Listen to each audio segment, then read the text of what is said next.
回は、Nivel 0,9. Peligro al acecho. ついて解説していくよ。レベル0関連なのはわかるけど、何言ってるか全然わかんねえ。訳すと潜む危険っていうサブタイトルだね。安全ではないことはわかった。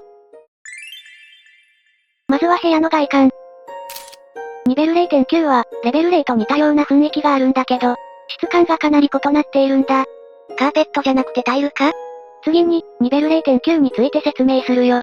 ニベル 0.9 の生存難易度はクラス1臭い。安定しているけど、危険で、非ユークリッド空間でできているんだ。初めて見るクラスだな。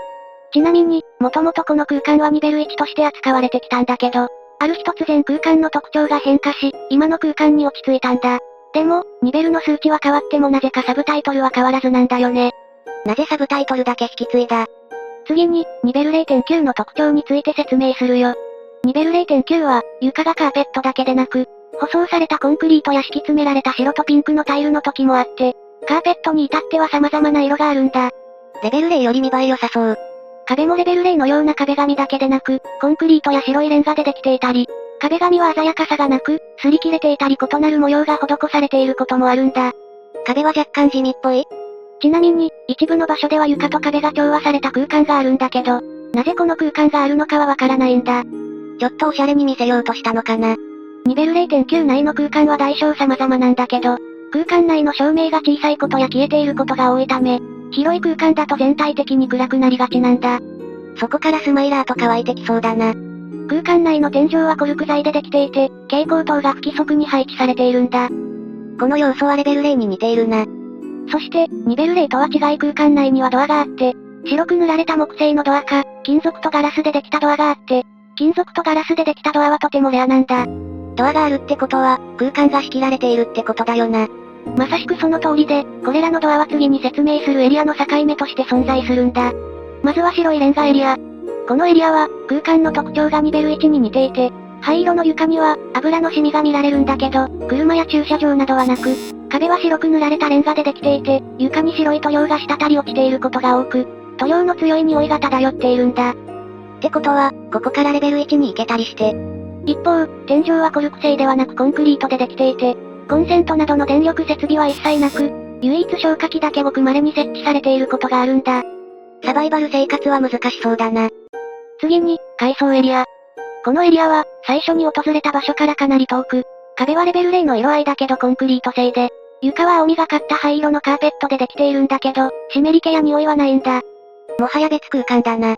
エリア内は通路が多くあるんだけど部屋といった空間は少なく、消火器や火災警報器が至るところにあり、このエリアに入るには、さっき説明した金属製のドアから入る必要があるんだ。なんでこの空間は防災設備が中心なんだ。ちなみに、このエリアはニベル4のプロトタイプか、元ニベル4だったものとも考えられているんだ。いろんなレベルと絡んでくるな。次に、レベル 0.9 の発見経緯について説明するよ。ニベル 0.9 は、1870年に発見されていて、当時、この空間自体をニベル1として記述されていた文献が数多くあったんだ。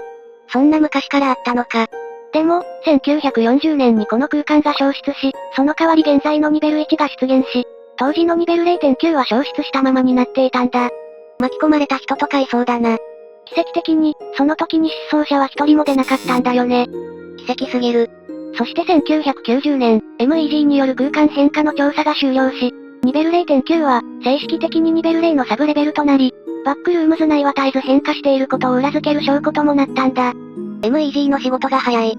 ちなみに、ニベル 0.9 にて変化が起きてた際に、なぜニベル1からニベル 0.9 になったのか様々な仮説が立てられていて、有力視されているのは、空間が一定期間ごとに変化する現象か、空間を復元できるエンティティのせいだという説もあるんだ。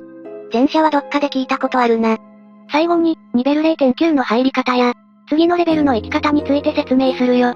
まずはニベル 0.9 の入り方。ニベル0にある木製のドアから、ニベル 0.9 に、ニベル1の階段から、ごく稀にニベル 0.9 に、ニベル 4.1 にある金属製のドアから、ニベル 0.9 に、ニベル54にある施錠されていないドアから、ごく稀にニベル 0.9 に、ニベル 0.3 やニベル 0.4、ニベル 0.8で白い木製のドアから、ニベル 0.9 に、ニベル 0.2 にある自販機をノークリックすると、ニベル 0.9 に、行くことができるんだ。基本的にドアから入れるのか。一方、次のレベルの行き方は、遠くまで歩くと、ニベル2に、他と異なる扉から、ニベル0に、コンクリート製の階段から、ニベル1に、ごく稀に開いている壁の穴から、ニベル19に、行くことができるんだ。ニベル 0.9 に近い空間だけかと思ったけど、ニベル19が異質すぎる。ということで、今回はニベル 0.9 について解説したよ。ニベル 0.9 は、元レベル1が変化した空間なのは分かったけど、結局、潜む危険が何だったのか分からずじまいだな。もしかしたら、蛍光灯がない空間でエンティティが出てくるかもしれないってことで、このサブタイトルがついたのかもね。理由がしょぼすぎる。